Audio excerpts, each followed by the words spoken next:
नमस्कार दोस्तों, आज मैं आपको एक होम्योपैथिक मेडिसिन एस्पिडोस्पर्मा के बारे में जानकारी दूंगा और कुछ बातें बताऊंगा। तो ये बहुत ही ज़्यादा इफ़ेक्टिव मेडिसिन है आपके लंग्स के लिए, फेफड़ों के लिए। इसको प्राय हम डिजिटैलिस ऑफ लंग्स के नाम से भी जानते हैं। और कोविड काल में, जैसे कि कोविड काल चल रहा है, तो उसके लिए एक बहुत ही महत्वपूर्ण मेडिसिन है आपके फेफड़ों को मजबूत करने के लिए, आपके लंग्स को मजबूत करने के लिए। और जो ऑक्सीजन की जो कमी आपको हो जाती है और कार्बन डाइऑक्साइड ज़्यादा अगर बॉडी में बढ़ने लगती है, तो उसके लिए बहुत ही ज़्यादा इफ़ेक्टिव मेडिसिन है। तो दोस्तों, वीडियो को लास्ट तक ज़रूर देखिए। तो मैं वाई के गुप्ता, मेरे YouTube channel HM4U Roorkee, that is homeopathic medicine for you Roorkee में आपका दोस्तों बहुत बहुत स्वागत है। तो चलिए शुरू करते हैं।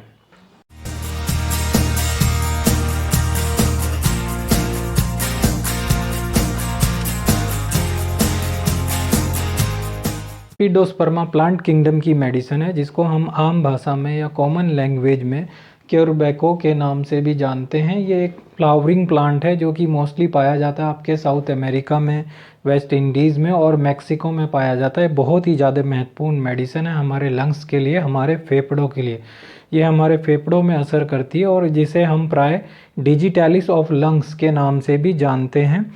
ये हमारे फेफड़ों के लिए एक बहुत ही महत्वपूर्ण दवा है। और कोरोना काल में भी, जैसे पिछले साल कोविड-19 स्टार्ट हुआ, तो उसमें भी इसकी बड़ी मारामारी रही। इसकी मतलब जो इसकी कमी भी रही एक तरह से, इसको बहुत ज़्यादा डिमांड रही इसकी। तो ये बहुत ही ज़्यादा इफ़ेक्टिव मेडिसिन है हमारे फेफड़ों के लिए। तो कोरोना काल के लिए भी एक बहुत ज़्यादा इम्पोर्टेंट मेडिसिन है दोस्तों। एस्पिडोस्पर्मा आपको ज़रूर यूज़ करनी चाहिए। आजकल का जैसा माहौल चल रहा है, फेफड़ों पे जो कोरोना वायरस अटैक करता है, तो फेफड़ों को मजबूत रखने के लिए बहुत ज़्यादा इफ़ेक्टिव मेडिसिन है दोस्तों। हमारे शरीर पे एस्पिडोस्पर्मा दोस्तों असर कहाँ कहाँ करती है, क्या करती है, उसके बारे में मैं आपको बताऊंगा। मैं आपको इसके साइन एंड सिम्टम्स, मतलब लक्षण के बारे में बताऊंगा कि आपको शरीर में कौन कौन से लक्षण होंगे तो आपको एस्पिडोस्पर्मा को यूज़ करना चाहिए। लास्ट में दोस्तों बताऊंगा कि कौन कौन सी डिजीज़ में, कौन कौन सी बीमारी में आपको एस्पिडोस्पर्मा लेना चाहिए और किस पोटेंसी में लेना चाहिए। दोस्तों, सबसे पहले जानते हैं इसके एक्शन के बारे में कि हमारे शरीर में असर कहाँ पे करती है। तो जो एस्पिडोस्पर्मा जो है, उसको हम, जैसे कि मैंने बताया, डिजिटैलिस ऑफ लंग्स भी हम बोलते हैं। ये हमारे फेफड़ों में असर करती है और हमारे ब्रेन में असर करती है। तो जो हमारे फेफड़ों में असर करती है, क्या असर करती है कि जो फेफड़ों में जो ऑब्स्ट्रक्शन होता है, अंदर जो जमा होता है फेफड़ों में हमारे, बहुत सारी चीज़ें जैसे म्यूकस है, और जो आप सिगरेट वगैरह पीते हैं तो उसका जो तार बोलते हैं वो जमा रहता है, तो उसको ये साफ़ करती है। और साथ ही साथ ये हमारे ब्रेन में असर करती है, हमारे दिमाग में असर करती है। वो हमारे दिमाग में अलग अलग तरह के सेंटर्स होते हैं जहाँ से हमारा शरीर कंट्रोल होता है। तो यहीं पे एक रेस्पिरेटरी सेंटर भी होता है जहाँ से हमारा जो श्वसन तंत्र है वो कंट्रोल होता है, और इससे रेस्पिरेटरी सेंटर में जाकर ये जो है इसको स्टिमुलेट करती है। तो जो हमारा रेस्पिरेटरी सिस्टम है वो स्टिमुलेट हो जाता है, अच्छे से काम करता है। तो जब वो अच्छे से काम करेगा तो आपको जो है फेफड़े जो हैं फिर अच्छे से काम करेंगे, ऑक्सीजन अच्छे से आप ले पाएंगे। कई बार आप, क्या होता है कि ऑक्सीजन अच्छे से नहीं ले पाते, तो जो हमारे ब्लड में ऑक्सीजन की कमी हो जाती है और हमारे खून में भी ऑक्सीजन की जो कमी हो जाती है और कार्बन डाइऑक्साइड की जो अधिकता हो जाती है, तो दोस्तों इस केस में ये बहुत ही ज़्यादा इफ़ेक्टिव मेडिसिन है। इन सब को ठीक करता है। हमारे ब्लड में जो ऑक्सीजन की कमी हो जाती है उसको ये ठीक करता है, और जो कार्बन डाइऑक्साइड की अधिकता हो जाती है तो उसको भी ये कार्बन डाइऑक्साइड को भी निकालता है। दोस्तों, बहुत ही ज़्यादा इफ़ेक्टिव मेडिसिन है इस केस के लिए एस्पिडोस्पर्मा। दोस्तों, अब चलते हैं इसके साइन एंड सिम्टम्स की तरफ। तो किन किन लक्षणों में आपको इसको यूज़ करना चाहिए। तो उसका सबसे ज़्यादा जो की सिम्टम है कि जो इसका जो पेशेंट है एस्पिडोस्पर्मा का, वो प्रॉपर तरीके से, अगर आपको सांस लेने में प्रॉब्लम, प्रॉपर तरीके से सांस नहीं ले पाता, मतलब बहुत तेज़ी से सांस लेता है। अगर मान लीजिए आप एस्पिडोस्पर्मा का पेशेंट चल रहा है और उसके बाद बैठेगा तो बहुत तेज़ी से वो जो है सांस लेगा, मतलब उसको एक तरह से चलने के बाद जैसे कई लोगों को सांस सी चढ़ जाती है, तो इस तरीके से, इस टाइप से सांस लेगा, क्योंकि उसके शरीर में ऑक्सीजन की कमी है, जिसको पूर्ति करने के लिए हमारे जो लंग्स हैं उनको तेज़ी से काम करेंगे। तो ऑक्सीजन की पूर्ति जब करेंगे, क्योंकि दोस्तों कार्बन डाइऑक्साइड अगर ज़्यादा है तो उसको निकालेगा तो सांस जो है वो बहुत तेज़ी से चलेगी। तो एस्पिडोस्पर्मा के जो पेशेंट हैं जब चलते हैं या दौड़ते हैं या कुछ ऐसी प्रॉब्लम होती है जिसमें आपको ज़्यादा काम करना पड़ता है, तो बहुत तेज़ी से सांस लेने लगते हैं, नॉर्मल से ज़्यादा तेज़ी से, जिसको हम बोलते हैं, मतलब एक सांस फूलना भी उसको बोलते हैं। तो दोस्तों दूसरी चीज़ है कि एस्पिडोस्पर्मा का जो पेशेंट है, अस्थमा की प्रॉब्लम भी अगर है उसको, तो अगर आपको अस्थमा की प्रॉब्लम भी है और साथ ही साथ आपको सांस लेने में तकलीफ़ है, तो एस्पिडोस्पर्मा बहुत ही इफ़ेक्टिव मेडिसिन है दोस्तों। अगर आपको पल्मोनरी आर्टरी या पल्मोनरी वेन में एक स्टोनिसिस होता है, अगर उसकी प्रॉब्लम है, उसमें क्या होता है, जो पल्मोनरी आर्टरी और पल्मोनरी जो वेन है वो थोड़ी सी दब जाए, मतलब उनके बीच का जो डायमीटर है वो थोड़ा कम हो जाए, जितना नॉर्मल है उससे अगर कम हो जाए, तो ऐसे इस तरह से मतलब चिपक जाए, जिसके कारण आपको जो ब्लड है वो प्रॉपर तरीके से लंग्स में ना जा पाए।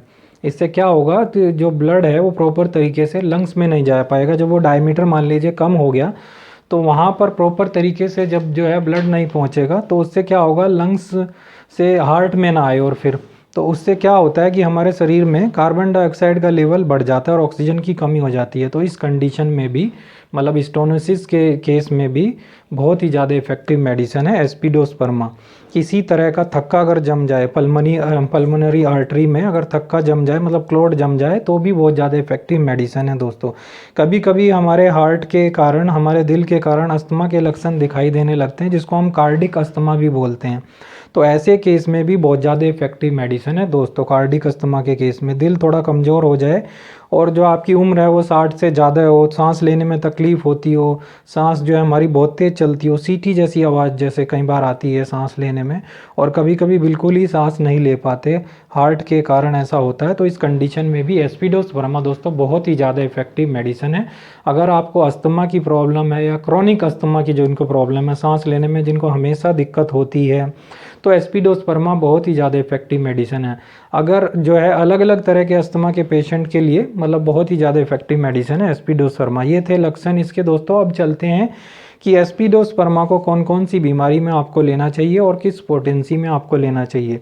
तो दोस्तों एस्पिडोस्पर्मा को हमेशा आपको मदर टिंचर में लेना चाहिए। मदर टिंचर में इन सभी बीमारियों में, जैसे कि मैंने बताया, सांस लेने में तकलीफ हो या स्टोनोसिस की प्रॉब्लम हो, मतलब पल्मोनरी आर्टरी और पल्मोनरी वेन का डायमीटर जो है अपने नॉर्मल से कम हो जाए, या क्रोनिक अस्थमा की प्रॉब्लम हो, कार्डिक अस्थमा की प्रॉब्लम हो, शरीर में जो है ऑक्सीजन लेवल घट जाए, तो इन सभी कंडीशन में आपको बहुत ही ज़्यादा इफेक्टिव मेडिसिन है एस्पिडोस्पर्मा मदर टिंचर। अगर आपको सांस लेने में तकलीफ़ हो रही हो, बार बार तेज़ी से सांस चल रही हो, अगर थोड़ा सा भी आप चलते हैं तो आपको हांफी सी आने लगे, मतलब आपकी सांस बहुत तेज़ी से चलने लगती है, आपकी सांस लेने की जो ज़रूरत पड़ जाती है आपके शरीर में ऑक्सीजन की कमी के कारण, और कार्बन डाइऑक्साइड ज़्यादा मात्रा में अगर हो जाती है, तो बहुत ही ज़्यादा इफेक्टिव मेडिसिन है दोस्तों एस्पिडोस्पर्मा। आपको मदर टिंचर में यूज़ करना है। 20 बूंद इसकी आधे कप पानी में उसको डालना है, गुनगुना पानी लें थोड़ा, उसको 20 बूंद आधे कप पानी में एस्पिडोस्पर्मा मदर टिंचर की डालें, और एक बार सुबह में लीजिए, दोपहर में लीजिए और एक बार रात में लीजिए।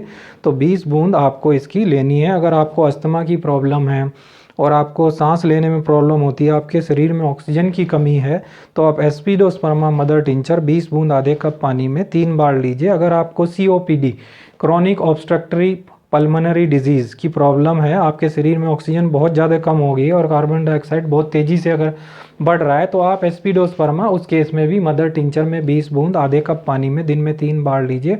और कम से कम जिनको COPD की प्रॉब्लम है, क्रॉनिक ऑब्स्ट्रक्टिव पल्मोनरी डिजीज़ की, वो इसको 6 महीने से लेकर 1 साल तक लीजिए। अगर आपको पल्मोनरी आर्टरी या पल्मोनरी वेन में स्टोनोसिस हो गया है, अभी जैसे मैंने बताया, जिसमें डायमीटर कम हो जाता है और वहाँ पर थक्का क्लॉट जम जाए खून का, तो भी एस्पिडोस्पर्मा बहुत ज़्यादा इफेक्टिव मेडिसिन है। इसकी 20 बूंद आधे कप पानी में दिन में आप 3 बार लीजिए, 3 महीने तक लीजिए। तो आपके शरीर में यूरिया की मात्रा और क्रेटिनिन की मात्रा भी अगर बढ़ गई है, जिसके कारण आपको सांस लेने में तकलीफ़ हो रही हो, किडनी पेशेंट को भी ये होता है जिनका जो KFT फंक्शन प्रॉपर नहीं होता और क्रेटिनाइन यूरिया बढ़ा रहता है, तो उनको भी सांस लेने में दिक्कत होती है। वो भी इसी वजह से होती है कि शरीर में जो यूरिया और क्रेटिनिन की मात्रा बढ़ गई है, उसके कारण भी जो है फेफड़े कई बार अच्छी तरह लंग्स में दिक्कत होती है। तो उस केस में भी एस्पिडोस्पर्मा आप यूज़ करें, किडनी पेशेंट भी। इसकी 20 बूंद आधे कप पानी में दिन में 3 बार लीजिए, 1 महीने तक लीजिए। दोस्तों अगर आपको कार्डिक अस्थमा है, मतलब अगर आपका दिल कमज़ोर है और दिल कमज़ोर होने के कारण आपके जो है ऑक्सीजन की कमी महसूस हो रही है और उसके कारण आपकी सांस जो है बहुत तेज़ी से चल रही है, तो एस्पिडोस्पर्मा आप 20 बूंद आधे कप पानी में दिन में 3 बार यूज़ कीजिए, 3 से 6 महीने तक यूज़ कीजिए। दोस्तों बहुत ही इफेक्टिव मेडिसिन है हमारे फेफड़ों के लिए, हमारे लंग्स के लिए। अगर आपके शरीर में ऑक्सीजन की कमी हो गई है और कार्बन डाइऑक्साइड बहुत ज़्यादा बढ़ जाता है, तो भी डोस्पर्मा ज़रूर यूज़ कीजिए। घर में कोई ना कोई ऐसा पेशेंट ज़रूर होगा जिसको ऑक्सीजन की कमी रहती है, हमेशा कार्बन डाइऑक्साइड बढ़ा रहता है, खासकर बुजुर्गों को जिनकी उम्र 60 से ऊपर होती है तो उनको ये प्रॉब्लम ज़रूर देखने में मिलती है। तो आप एस्पिडोस्पर्मा मदर टिंचर दोस्तों ज़रूर यूज़ कीजिए।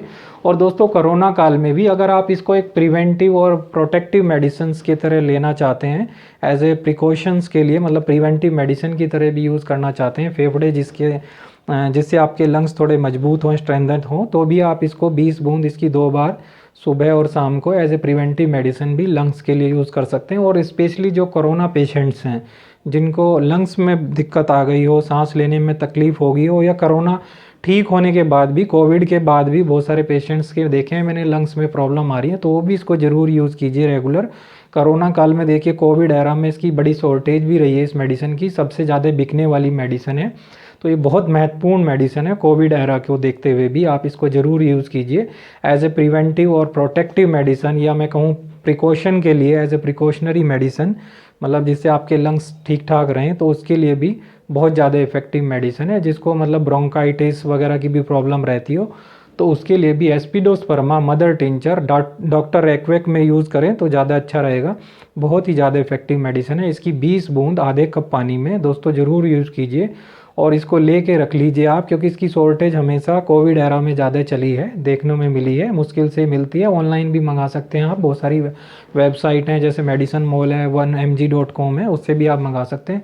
तो बहुत ही ज़्यादा इफेक्टिव मेडिसिन है, इसको मदर टिंचर में यूज़ कीजिए। इसका कोई भी साइड इफेक्ट नहीं है क्योंकि एक प्लांट किंगडम की मेडिसिन है। तो अगर एज ए प्रिवेंटिव मेडिसिन भी आप इसको लेना चाहें तो आप इसको 1 बार भी या 2 बार 10-10 बूंद आधे कप गुनगुने पानी में ले सकते हैं।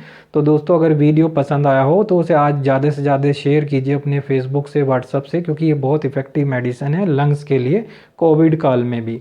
तो दोस्तों अगर वीडियो पसंद आया हो तो उसे ज़्यादा से ज़्यादा लाइक कीजिए और यहाँ पे एक रेड कलर का सब्सक्राइब का बटन दिया रहता है उसको दबाइए, साथ ही साथ बेल आइकन को भी दबाइए जिससे आपको आने वाली वीडियो के बारे में इन्फॉर्मेशन मिलती रहे। मैं ऐसी ही नॉलेजेबल वीडियो अक्सर लाता रहता हूँ। आप मेरे चैनल HM4U रुड़की में डिजीज़ से रिलेटेड सर्च भी कर सकते हैं।